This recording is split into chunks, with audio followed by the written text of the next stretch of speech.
In this video, we're going to talk about Bryce Ford-Wheaton, a wide receiver from West Virginia that the Giants signed as an undrafted free agent. He got a large contract, and this video starts right now. Bryce Ford-Wheaton's NFL draft scouting report goes as this. He's 6'4", wide receiver from West Virginia at 221 pounds. He ran the 40-yard dash at 4.38 seconds. His scouting report and his positives include excellent build, tall, thick frame with plenty of muscle. Great speed, can threaten the full vertical route tree at a high level. Good play strength, seldom bullied into the sideline or at the catch point. Above average ball location and flexibility to find the ball. Plays with hands away from frame comfortably. Above average yak skills. Strong, fast, and explosive. He is a great blocker. Plays with good strength and a physical demeanor. Some of his negatives. Below average route running skills. Explosiveness and in and out breaks is lacking. Not a crafty route runner. Almost exclusively played on the left side of the formation and ran a limited route tree.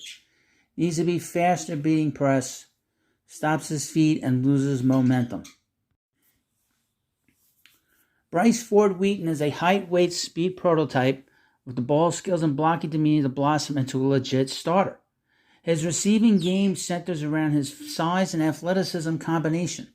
At 6'4" and 221 pounds, he towers over most of his opponents. His 4.38 second 40-yard dash speed also shows up on film, particularly when he gets to take off on go balls and post routes, as well as threaten vertically on comeback routes and dig routes. On top of that, Ford-Wheaton has enticing ball skills. He's adept at locating the ball quickly and contorting his body to get into a comfortable position and plucking the ball from the air at its earliest point with his arms extended. He could be a quarterback's best friend in that sense. Ford-Wheaton has a problem with the ball in his hands too. He isn't the shiftiest player out there, but his blend of size, strength, and raw speed is enough to threaten explosive plays. He also adds value as a blocker. His massive frame allows him to swallow defensive backs whole, often showing the ability to drive them out of the play entirely. His strength and relentless demeanor will be welcomed by NFL coaches. The catch is he's a raw route runner. West Virginia almost exclusively lined up Ford-Wheaton on the left side of the formation and limited his route tree to go routes, corner comebacks, digs, posts, and slants. He mostly ran a vertical route tree and little else, even on those routes. He showed minimum nuance in getting in and out of his breaks, and he sometimes struggle to sink and explode out of breaks to create space. Additionally, his press technique is lacking. He too often stops his feet and loses momentum, disrupting the timing of the play. He has the tools to fix all these problems, but it will take time. Ford-Wheaton is a developmental project worth taking a swing on, which the Giants did, and we'll talk about the amount of money they gave him. From a size athletic standpoint, he has everything you could ask for.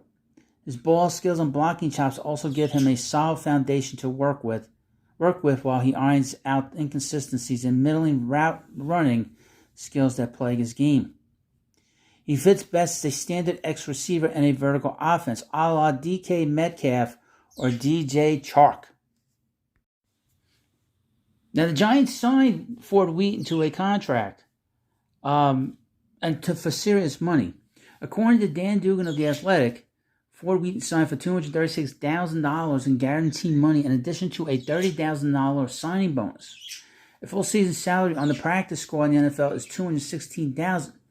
So clearly the Giants think that Ford-Wheaton's ability to push for a spot on the 53-man roster. Isn't that something?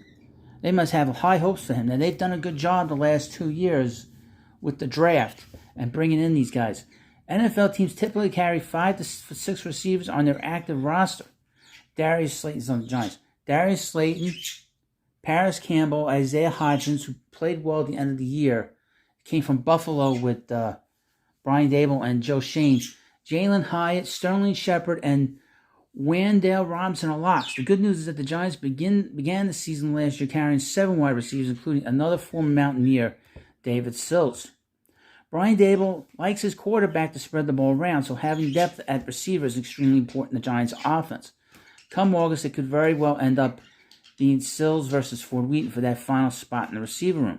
Now, we do know, if you're a Giants fan, this is very important that the Giants have receivers, very strong receivers, because they are very strong on the ground. They have Saquon Barkley, as you know. He's not signed yet, but I think they'll come to some kind of agreement with him on some kind of hopefully a long-term contract. But he does have the franchise tag. He did not go to the training camp a couple weeks ago. But the feeling is they're still kind of negotiating with him. And as you know, Daniel Jones, one of his strengths is he has the ability to get out of the pocket. He's able to get yardage. So it's important that the Giants have another option, specifically down the field. That's why they signed, and they signed guys like Hyatt. That's why they made this. They made this trade for Waller, the tight end. So it's important that the Giants have a running, not just to keep their running game intact, but also be able to go down the field. It makes the offense very diverse. And it gives options to Daniel Jones, especially when he's running out of the pocket from one side part of the sideline to the other part of the sideline. Now, you let me know what you think about this video. Please leave comments in the comment section. Please, of course, like the video and, of course, subscribe to the Football Hut. I thank you for watching, and I'll see you later.